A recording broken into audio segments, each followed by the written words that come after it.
Welcome to game sixes, I guess, is the best way to get into this one. We could have game sevens all over the place on Sunday, but we start with game five. Which game do we do first? I think we'll do the Milwaukee win first in Boston. So, couple ways of looking at this one. Milwaukee never quits, which is true. Boston gave it away, which I feel like is also true. You know, one doesn't have to insult the other. There's a couple things that we need to get to, and then we'll talk Jrue Holiday. All right, because his block, his save, the whole thing, it was everything that I love about Jrue Holiday. And the reason why I argue, I just think over the course of watching, and maybe this season is the outlier. I just think Jrue's a better defender than Marcus Smart. And we'll get into some of the stuff that Jrue said after the fact, because I'd say even some of the storytelling of the block on Marcus Smart with 11 seconds left, again, 8 seconds on the shot clock, inbounded at 11, that I would go, I don't know if I buy into that. All right, so Boston, these are two really good teams and pretty evenly matched without Middleton. That's the way it feels. And almost at times, it feels like, okay, Giannis is going to have that quarter. There's nothing you can do. That's going to happen almost every single game. And when you're watching it in that moment, you're like, all right, Milwaukee's better than them. And then when Boston could get Jalen going, could get Tatum going, Smart actually hit a couple big threes in these Horford games that you had in game 3 and 4. You're like, wait, does Boston have more options? Derek White's played better. And Grant Williams, I think they benched him. Maybe, I don't know if it's because of his offense or they don't like some of the defensive matchup stuff, even though he's done really good, a great job, I think, ISO'd up against Giannis. All right, so Boston's up 14 with under 10 minutes to go, and you're like, all right, they're going to take a lead. This is going to be tough for Milwaukee to get 2 in a row against them. It just is without Middleton, even though we have a status update, which tells us maybe next series, because that's what it feels like it happened last night. It feels like Milwaukee not only punched their ticket to the Eastern Conference Finals, they punched it to the NBA Finals, and I'll get to that because of how just meh I am about Philly and Miami in the aftermath of that series 5 games in. All right, so 14-point lead, as we mentioned. If we fast forward to the end, Giannis hits a 3 to make it 105-102 Boston. I would agree with Stan Van Gundy that every time Giannis takes a 3, it's like a sigh, an exhale by the opposing team, being like, thank you for doing that. And of course, Giannis hits the biggest one. Jrue had a big one, and then Giannis at the free throw line, down 1, misses it. Bobby Portis gets in there, and now all of a sudden Milwaukee is up, and the TD Garden's like, all right, how did this happen? Now, inbounding, 108-107 Milwaukee lead, 11.4 on the clock. Marcus gets the ball on the inbound and immediately goes baseline because he thinks he has the angle on Pat Connaughton. And Jrue just instinctively is like, you know what? I'm leaving Jaylen Brown. Jalen's on the high side of the play, so it's not really a passing angle. Maybe Marcus Smart is going to go for it, much like Marcus Smart went to try to do like a hero drive after the Giannis 3 and turned it over. So now you have Smart in this position where it looks like he wanted to go immediately. He gets it blocked. Jrue keeps it in bounds, saves it, and then as he's going out of bounds, throws it off of Smart. Milwaukee basketball. Game blouses. Now, I read everything and listened to things after the fact. Smart said the play was for Tatum, and I guess it was. Because after this happens to Smart, he waves his hands and starts pointing to other people being like, what did you guys do wrong? You guys did something wrong. Meanwhile, Smart just straight up got blocked by help defender. And then had it thrown off you. Because anyone that's ever played basketball, when you have the ball thrown off of you after you get your shit stuffed and it's off of you, it's the worst feeling. Because you're like, all right, something didn't go great for me, and now I just get the ball thrown off my face, and I'm humiliated, even though it wasn't off of Smart's face. That's another level of humiliation. Anyone that's ever had it, you just stand on the baseline feeling worthless because you're like, great, and there's nothing you can do. Smart, however, started pointing at other people as if it was actually somebody else's fault that his shot was blocked. Now, apparently, again, like I said, the play was for Tatum, and he was supposed to release, but nobody did anything. And by the way, Tatum was in the opposite corner. So I don't know if Horford didn't set a screen for him at the right time or Tatum did something wrong or whatever. I also know Smart well enough that, like I say all the time, we can't change our minds. I try to. I challenge myself to, but I'll admit when I saw Smart drive and turn over the layup attempt after the Giannis 3, get it blocked, thrown off of him, point to someone else, and then at the end when Jrue strips him, when he's trying to bring the ball up down 3, which is a brilliant play again by Jrue Holiday, because you're thinking, I can be aggressive and get after the basketball, because if we foul him, great, we foul him up 3, you're taking 2 free throws. That's a great strategy as well. Yes, I saw the screen grabs. It looked like Tatum was open over there. And I get back to the mind changing part of it. I feel like Marcus Smart always will have moments where he thinks he's the best player on this team. And that was one of their biggest problems. And that's why I was so proud of him, that I felt like as his team turned things around, he had moved on from that. I couldn't help but have those things creep back into my head going, this is him thinking in the moment. This is his time. This is his time. There were other plays. Derek White brought the basketball up that worked into a Tice 3, and Smart was pissed that he didn't get the ball back to him.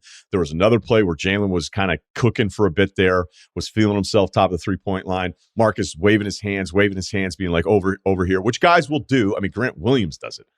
Just waving his hands like a tight end down the seam against, should we say, zero blitz? There we go. Football schedules. How excited are you for week 4 matchups? Oh, my God. Football never sleeps. Stidham traded. So, yeah, all of that Smart stuff happened. And I couldn't help but be home on the couch going, yeah, all right. He had one of those games again. And now there was a lot of things that should have happened. They should have boxed out Portis. Jrue doesn't hit one of those shots, but it felt like that's it. It really does. It feels like that's it. Now, if I do bring up some of the post-game stuff with Jrue Holiday, he was talking about him having the strongest core in the NBA, that Andre Iguodala said that about him, and that he blocked the shot on purpose, cupping the ball with his other hand instead of the right hand to try to keep it in bounds, because that's something he tries to do. I don't know if I'm buying all of that. I buy that he tries to do those things or thinks about it, and the core and the strength and all those things. Sign me up. All right. But I think that block to then go, oh, I'm also going to process to be down on the ball instead of out on the ball in that moment, and if that's really, really what he did, that's nuts. All right, so there you go. Milwaukee, probably moving on. Got some Memphis takes for you. Might like some, might not like many. This was a blooding. That's what they used to do. Reading about that. Yellow fever, Philadelphia, late 1700s. Check it out. Just started, I don't know what was going on there with doctors. Ben Rush, who would just start, I don't know, being like, hey, can you throw up and do other stuff more? And then we're going to bleed you. We're going to take a pint of blood out of you. And you're like, that'll work.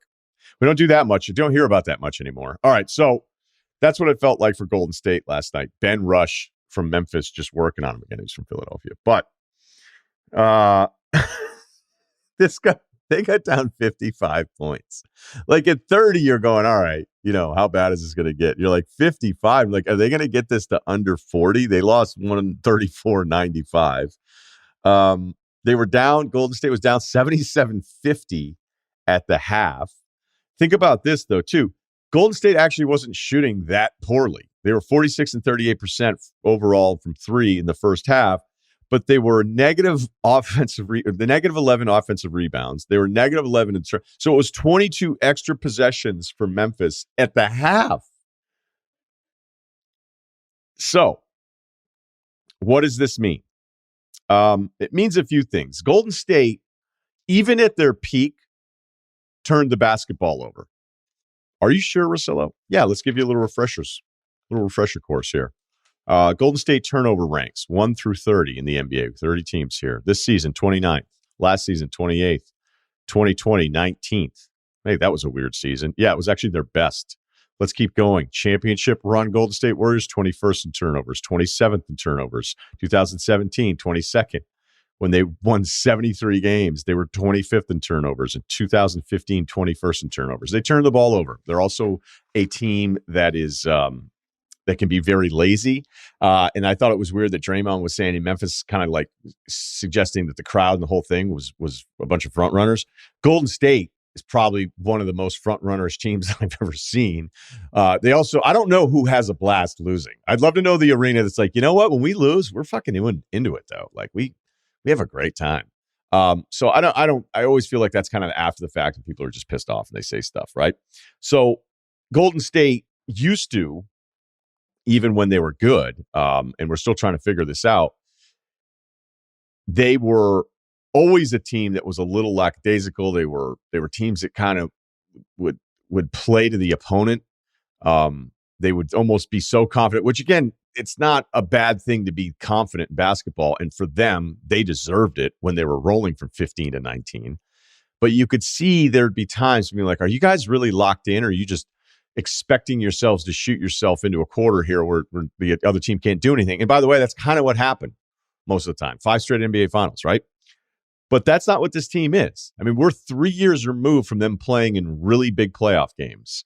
And I think they carry themselves a little bit like that group. So the things that you like about the experience that this group has had from the past, things that they can rely upon, which I thought we saw in game 4, and it could be just playing the results. Team wins a close game, and if they have championship pedigree, we're like, oh, there they go. Same thing with Milwaukee. I mean, does Milwaukee win that game without a final? Like, they still could have, but since they won the championship last year, we're like, oh, they won that game in Boston because they were a championship team. Maybe it's all true. I don't know, but I think we just like to say these things.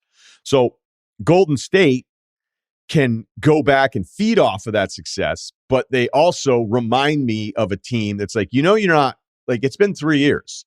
We don't know if this group is that good and that you carry yourselves that way at a certain time. Because to go into Memphis and get your asses kicked like that without Ja, although we could probably start talking about the Ja thing because it's happening again, 20-5 without him, and now a couple playoff games. But I still can't get game 2 out of my head where he was spectacular, 47. So here's what I would expect. I think Golden State stomps them in game 6. And there's part of me that wants it to happen. Because I would say, as much as I love this Memphis team and I love the city, I love how they reflect, like, the whole thing for a long time. I've always really dug it. I thought last night was both, hey, we're up 50. Screw these guys. Whoop that trick. Steph talking, Draymond talking the whole time. Let's enjoy it. And you're supposed to. The arena's supposed to enjoy it in the whole thing. It felt a bit like the little brother deal last night. And I got to tell you, like, there's a part of me with Ja, and it's not that he made up the reason for his injury and blamed it on Jordan Poole, went to Twitter and then deleted it and then keeps tweeting cryptic weird shit. It's none of those things. He seems to just be totally fine not playing and having a blast. But maybe that's just being younger and hanging out and getting to dress up. And then, the whole place is going nuts. And you could say, oh, it's him being supportive of the thing. There were elements of last night with Memphis that I didn't love. And I kind of want to see Golden State smash them in game 6. And game 5 will just be a moment. And it won't really mean anything other than it was just a great night in that arena because it was a historic stomping of what we're still trying to figure out. Is this a really good team? Because here's another thing that's happened. Steph is 32% in the series from 3. Poole started averaging 26 points per game the first 3 games. He's at 8.5 the last 2. Draymond has 24 assists and 20 turnovers. And much like we had warned, they have gone full on Draymond, go ahead and try to score. And Klay's 29%.